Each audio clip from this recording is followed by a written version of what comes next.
Hello everyone. This is practically an update, we could say, a follow-up to a video I made a few weeks ago on why mastering and remastering is killing our contemporary music industry and enjoyment. Here is a link. You're also going to find the links in the video description. Now, I was extremely disappointed because I received a comment from Joe Harley, yes, the tone poet, the mastering engineer who is currently releasing incredible material on Blue Note. In fact, I understood that maybe my message wasn't that clear. Now, if you watch all the video, I do go in the different aspects and I explain to whom that video was aimed at. But I guess that maybe we need something a little more short where I explain better what I'm explaining, what is my message, hence the title of this video. Because in fact, as I actually explained in a video of 3 years ago, where I declared that we are living a new golden age of analog media reproduction, in fact, I deeply believe that aside from mainstream, meaning the current top 10, top 100, I would say probably, meaning rock, pop, rock, is rock still there? I doubt it. Let's say pop, electro pop, things like that, are completely outside from what are the high quality masters and remasters that we audiophiles are purchasing. Who knows me and my channel knows that I perfectly know the difference between these two worlds and that I deeply appreciate the audiophile world. And we don't even have to call it audiophile world. We can call it the quality release world. Like, for example, the Tone Poet series itself. I have dozens of those releases. But not only, I just made a video on the top series, I think, that are releasing high quality once again, audiophile vinyl records, for example. That's a perfect expression of how instead, in this period, we also have very high quality productions, remasters, yes, because when done properly, a remaster can be, especially now, the best of the best, even better than the originals. Why? I explained in that video on the new golden age of analog. But it's not only analog, actually, it's also digital.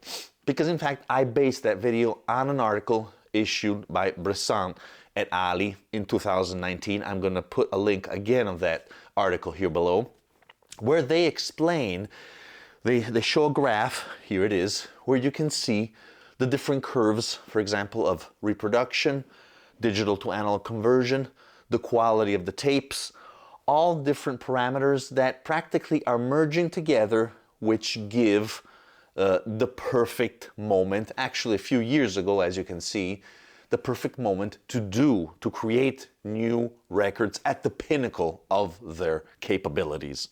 For all the reasons I said before, because now we have fantastic digital to analog conversions, because now we have fantastic systems to reproduce vinyl records, but also tape. We know we can have the best out of digital with DSD, for example. So we have a lot of tech combined with the decrease in quality, unfortunately, of the master tapes, which we cannot stop. So these two things intersect, and now, in fact, we are finding amazing, mind-blowing releases. Mainly, I would say, on vinyl, but not only, because clearly they're doing also digital editions, Super Audio CD, DSD, normal CDs, of very, very high quality, highly enjoyable. But that's not taking place in pop rock, at least the 99%, we could say. There's always going to be someone that is a little more intelligent and is doing something a little better than the mainstream once again. So I want to highlight this message because I think it's deeply important to, that's why I decided to do this, almost this reply, we could say, based on that video where I was highlighting the problems also of mastering license, of copyright. Okay, so take a look at that video because I think it's important. Unfortunately, I had some problems with the audio, with the recording, but I didn't want to do it again because I tried, but I lost that that enthusiasm that I put in that first take. That's why the audio is bad, and I decided to keep it, if you were wondering. So take a look at that video and you will understand what are the problems today of other types of music, of what young people are listening. Because when you refine your taste, usually you're going to go to other types, first of genres of music, but also of quality releases, okay? So I do want to underline once again the difference between mainstream, mass production music and connoisseur music, quality music, refined music. Not only of genres, usually we're talking about jazz and classical music, yes, but not only. As the Rhino series is demonstrating, they're doing fantastic rock and pop releases of very high quality, because now, today, we have the technology to have the best of these worlds. Best of what we can say of a conversion, for example, of the tapes, of the mastering, because now we can have quality reproduction machines, vinyl systems, CD players. Everything is merging together. I want to say this, I'm sorry, I'm insisting on the same points so you can understand. We have this combination of elements that really allow us to enjoy past recordings in the optimal way, better than the originals. Not always, but I would say in 90% of cases. Thank you again for watching, and remember that music is born analog. Bye!